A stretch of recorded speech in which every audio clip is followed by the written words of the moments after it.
Welcome to my channel दोस्तों, मैं आपका मेरे अपने YouTube channel fin plus bank में स्वागत करता हूं। आज हम पर्सनल लोन बैंक से किस तरीके से ले उसके बारे में डिस्कस करेंगे। आज हम डिस्कस करेंगे पर्सनल लोन क्या है, क्या डॉक्यूमेंट की जरूरत होती है, क्या इसकी प्रोसेसिंग फीस है और अंत में हम डिस्कस करेंगे कि पर्सनल लोन कितना लेना चाहिए ताकि हमारे ऊपर ब्याज का लोड ना पड़े। तो अब हम डिस्कस करते हैं पर्सनल लोन क्या है। तो पर्सनल लोन एक अनसिक्योर लोन है, अर्थात पर्सनल लोन लेने के लिए किसी भी तरीके की संपत्ति को गिरवी रखने की आवश्यकता नहीं होती। जैसे अगर हम होम लोन लेते हैं तो घर के कागज़ रखते हैं, अगर व्हीकल लोन लेते हैं तो व्हीकल को मतलब उसके डॉक्यूमेंट रखते हैं। तो इसमें ऐसा कुछ रखने की ज़रूरत नहीं है। Loan is provided by based on the credit history.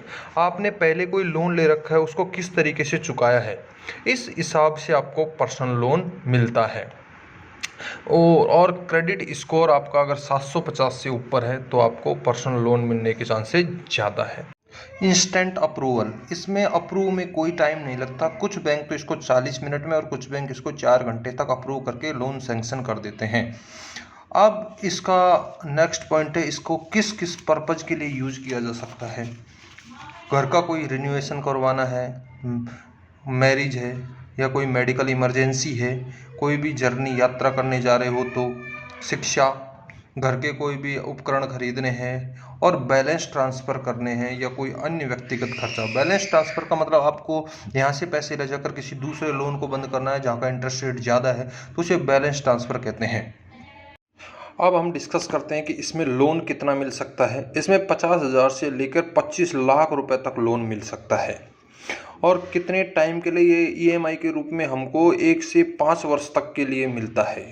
इसमें इंटरेस्ट रेट बहुत हाई होती है, 12% से लेकर 30% तक इंटरेस्ट रेट होती है, जो कि बहुत बहुत ज़्यादा हाई है। यही इसका सबसे बड़ा ड्रॉबैक है। अब हम एक ईएमआई कैलकुलेशन देखते हैं। अगर आप 10 लाख का लोन 14% इंटरेस्ट रेट से 5 साल के लिए लेते हैं तो उसकी एक मंथली जो ईएमआई है वो आएगी 23,268 रुपये, और टोटल इंटरेस्ट बनेगा 3,96,095 रुपये। तो और टोटल अमाउंट आपको चुकानी पड़ेगी वो 13,96,095 रुपये। तो इस तरीके से ये जो लोन होता है वो बहुत ही एक्सपेंसिव लोन होता है। अब हम डिस्कस करते हैं कि पर्सनल लोन लेने के लिए क्या क्या एलिजिबिलिटी होना ज़रूरी है। तो सबसे पहले एलिजिबिलिटी है रिपेमेंट कैपेसिटी। आपने जो पहले के जो भी लोन चल रहे थे आपके, उसको किस तरीके से चुकाया है। आपका जो सिविल स्कोर होना चाहिए वो 750 से अबव होना चाहिए, तभी आपको पर्सनल लोन मिल सकता है। आपकी एनुअल इनकम क्या है और आपके और कितने लोन चल रहे हैं।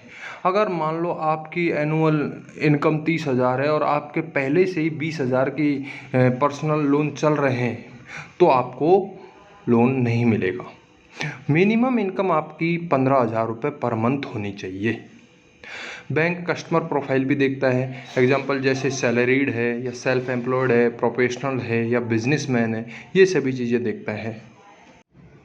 और इसके अलावा जो सैलरीड पर्सन की जो एज होनी चाहिए वो 21 से 60 होनी चाहिए, और सेल्फ एम्प्लॉयड, बिजनेसमैन, इन सब की एज 25 से 65 वर्ष होनी चाहिए। क्योंकि जो बिजनेसमैन होता है या सेल्फ एम्प्लॉयड होता है उनको बिजनेस को एस्टेब्लिश करने के लिए 3 साल का वक्त चाहिए होता है। अब बात कर लेते हैं क्रेडिट स्कोर। क्रेडिट स्कोर 750 के अबव होना चाहिए, जैसा कि हमने पहले डिस्कस किया था। अब और बैंक देखता है कि आपके एसेट और लायबिलिटीज़ क्या क्या है, आपके पास कितनी संपत्ति है और आपके कितने लोन वगैरह चल रहे हैं, उन सभी को भी देखा जाता है। इसके अलावा लास्ट पॉइंट है कि वो स्पाउस की इनकम भी देखी जाती है, उसके आधार पर ही लोन, उसी के आधार पर भी लोन दिया जाता है। अब हम डॉक्यूमेंट्स की बात कर लेते हैं कि पर्सनल लोन के लिए क्या क्या डॉक्यूमेंट्स की ज़रूरत पड़ती है। सबसे पहले जो एप्लीकेशन फॉर्म होता है वो फोटोग्राफ और विद ड्यूली साइंड होना चाहिए, सैलरीड के केस में भी और सेल्फ एम्प्लॉयड के केस में भी। आईडी प्रूफ और एड्रेस प्रूफ और एज प्रूफ दोनों सैलरीड प्लस सेल्फ एम्प्लॉयड दोनों के लिए चाहिए होता है। लास्ट 6 मंथ का बैंक स्टेटमेंट दोनों सैलरीड और सेल्फ एम्प्लॉयड दोनों का चाहिए होता है। लास्ट 3 मंथ सैलरी केवल सैलरीड एम्प्लॉय की ही चाहिए होती है। प्रोसेसिंग फीस चेक दोनों को देना पड़ेगा। फॉर्म 16 और आईटीआर ये भी दोनों को देना पड़ेगा। प्रूफ ऑफ बिजनेस एग्जिस्टेंस, ये सेल्फ एम्प्लॉयड जो बिजनेसमैन होते हैं उनके लिए होता है। बिजनेस प्रोफाइल, ये भी सेल्फ एम्प्लॉयड जो बिजनेसमैन होते हैं उनके लिए होता है। एजुकेशन क्वालिफिकेशन, ये भी सेल्फ एम्प्लॉयड के लिए होता है। Last 3 year income tax return, ये भी सेल्फ एम्प्लॉयड के लिए ज़रूरी होता है। और लास्ट 3 ईयर की जो CA certified audited balance sheet, ये सेल्फ एम्प्लॉयड के लिए ज़रूरत पड़ती है। और प्रॉफिट लॉस स्टेटमेंट, ये भी सेल्फ एम्प्लॉयड जो बिजनेसमैन के लिए ज़रूरत पड़ती है। जो ये सभी डॉक्यूमेंट्स है वो दोनों के लिए हमने डिस्कस किए। ये सारे डॉक्यूमेंट्स पर्सनल लोन के लिए ज़रूरी होते हैं। अब हम बात करते हैं एडिशनल चार्जेज की।